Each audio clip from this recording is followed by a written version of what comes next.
Juste avant la collision, les deux hélicoptères volent à quelques mètres à peine l'un de l'autre, à deux altitudes différentes. Dans le jargon aéronautique, cela s'appelle évoluer en formation.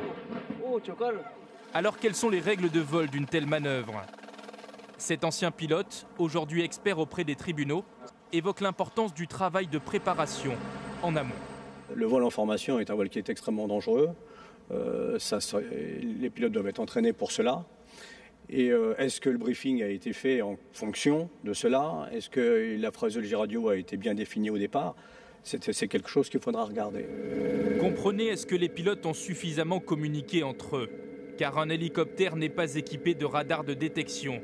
L'échange et l'appréciation visuelle des pilotes sont donc deux éléments primordiaux dans ces vols en formation. Le tournage a-t-il pu, dans ces conditions, troubler les pilotes? Selon notre expert, cela requiert en tout cas encore plus d'attention. Il y a une complicité entre le pilote et le caméraman pour faire les meilleures images. Les pilotes doivent être des pilotes entraînés. C'est un pilotage qui est très particulier. Il faut anticiper sur ce que souhaite le réalisateur. Il faut avoir un pilotage assez souple. Il ne faut pas hésiter à voler en travers, voire en dérapage assez franc. Enfin, les pilotes étaient-ils spécifiquement formés à ce genre d'opération? Tous deux âgés de plus de 50 ans, Juan Carlos Castillo et César Roberto Abate sont décrits comme très expérimentés. Ils connaissaient parfaitement la zone de vol, mais on ne sait pas encore s'ils étaient qualifiés et surtout entraînés pour transporter plusieurs opérateurs vidéo.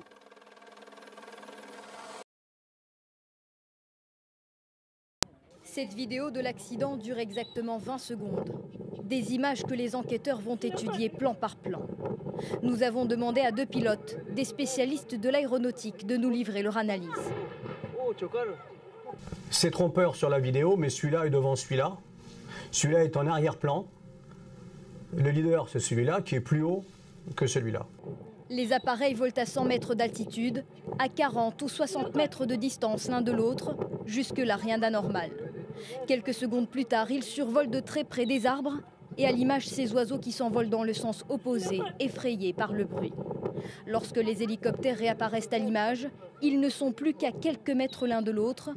L'hypothèse d'un coup de vent semble improbable, car un seul appareil change d'axe, alors que celui de devant reste stable.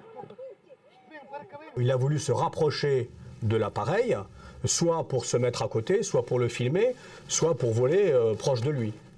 Ça, c'est très net, c'est une action qui est volontaire, ça. Pour cet ancien militaire, aucun doute, le pilote de l'hélicoptère qui se rapproche de l'autre appareil a été incontestablement gêné.